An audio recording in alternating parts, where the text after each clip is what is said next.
Hello guys, welcome to engineers byte. कल आपने flatness के बारे में पढ़ा, ज्योमेट्रिक कैरेक्टरिस्टिक्स की। आज उसके पहले आपने रनआउट के बारे में पढ़ा। आज मैं जो डिस्कस करने जा रहा हूँ वो भी ज्योमेट्रिक कैरेक्टरिस्टिक्स है, और वो है स्ट्रेटनेस। टोलेंस की टाइप क्या है, इसकी फॉर्म टाइप। ठीक है, इसका सिंबल कैसे दिखाते हैं वो मैंने आगे वाली इमेज में शो कर रखा है, आप देखिएगा उसको। अब इसका डेटम से कोई रिलेशन है कि नहीं, कोई रिलेशन नहीं है।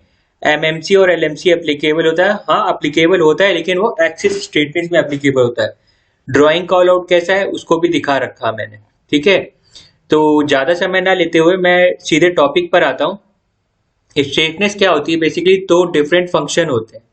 अगर आप इसको ऐसे समझो कि स्ट्रेटनेस क्या है, स्ट्रेटनेस एक फॉर्म नहीं, स्ट्रेटनेस एक्चुअली दो डिफरेंट फंक्शन है जीटीएनटी को, जिस इसको आप कैसे कॉल आउट करते हो ये बहुत इंपॉर्टेंट है हमारे लिए। ठीक है, पहला क्या होता है, सरफेस स्ट्रेटनेस होती है, दूसरा होती है एक्सिस स्ट्रेटनेस। अब आप सोच रहे होगे कि सरफेस स्ट्रेटनेस क्या है और एक्सिस स्ट्रेटनेस क्या है तो दोनों एक ही टाइप, लेकिन अलग अलग टाइप है। बेसिकली आपके मन में चल रहा होगा कि एक ही टाइप है, लेकिन है ये अलग अलग। सरफेस स्ट्रेटनेस बेसिकली क्या होता है, इसमें क्या होता है, हम जब लाइन की फॉर्म को कंट्रोल करते हैं सरफेस पे, यानी कि ऑब्जेक्ट की सतह पर, उसके फीचर की सतह पर इसको कॉल आउट किया जाता है। एक्सिस स्ट्रेटनेस क्या होती है, आप उसके एक्सियली यानी कि पार्ट के एक्सियल आउट कंडीशंस पे उसको मॉनिटर करते हो। इसको हम बेसिकली कह सकते हैं मैक्सिमम मटेरियल कंडीशंस को भी इंक्लूड कर सकते हो इसमें। ये दोनों कॉल आउट जो होते हैं अलग अलग होते हैं, यानी कि सरफेस स्ट्रेटनेस और एक्सिस स्ट्रेटनेस दोनों डिफरेंट डिफरेंट है। इसको हम बेसिकली ड्राइंग कॉल आउट में जब दिखाते हैं, एक तो दिखाते हैं सरफेस स्ट्रेटनेस को, दूसरा दिखाते हैं डिराइव्ड मीडियन लाइन स्ट्रेटनेस होती है। इन दोनों की इमेजेस देखोगे ना तो शायद आपको क्लियर हो जाएगा कि एक्चुअल में मैं कहना क्या चाह रहा हूँ। ठीक है, एक तो मैं सरफेस के ऊपर दिखा रहा हूँ, दूसरा मैं उसकी पोजीशंस को कंट्रोल कर रहा हूँ। ठीक है, जो सरफेस स्ट्रेटनेस होती है वो सरफेस ऑफ द पार्ट की सरफेस पर होती है, और डिराइव्ड मीडियन लाइन की स्ट्रेटनेस क्या होती है, वो नेक्स्ट होती है side dimension of the axis पे।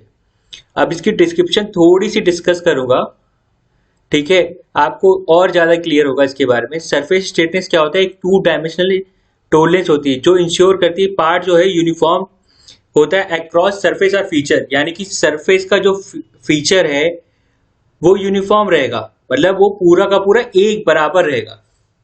स्ट्रेटनेस आपकी पूरी की पूरी अप्लाई हो सकती है फ्लैट फीचर पे, such as a surface of a block पे हो सकता है, या सरफेस ऑफ सिलेंडर हो सकता है, लेकिन वो एक्सियल डायरेक्शन में होगा। It is defined as the variation of surface within a specified line on this surface. ठीक है, अब हम डिराइव्ड मीडियन लाइन स्ट्रेटनेस पे क्या होता है। डिराइव्ड मीडियन लाइन स्ट्रेटनेस क्या होती है, फॉर्म ऑफ स्ट्रेटनेस होती है जो कंट्रोल करती है bend of the central axis of the part, is referred as a derived median line straightness. यानी कि उसकी जो बेंड होती है उस सेंट्रल एक्सिस के रिफर्ड में, उसको हम कहते हैं डिराइव्ड मीडियन लाइन स्ट्रेटनेस। इसमें टोलरेंस का कॉल आउट होता है कि how straight the axis of A part is, कैसा मतलब जो आपका पार्ट है वो एक्सिस के साथ में कितना स्ट्रेट है। बाय डिफिनीशन अगर आप समझो तो डिराइव्ड मीडियन लाइन स्ट्रेटनेस क्या होती है, थ्री डायमेंशन टोलरेंस होती है जो कंस्ट्रेंट करती है centre axis of the part और प्रिवेंट करती है उसको बेंडिंग या ट्विस्टिंग से। ठीक है, अब सरफेसेस के मैंने इमेजेस शेयर कर रखी है, उसमें आपको क्लियर हो जाएगा कि कैसे पार्ट 2D में है और कैसे 3D में डिराइव कर रहा है।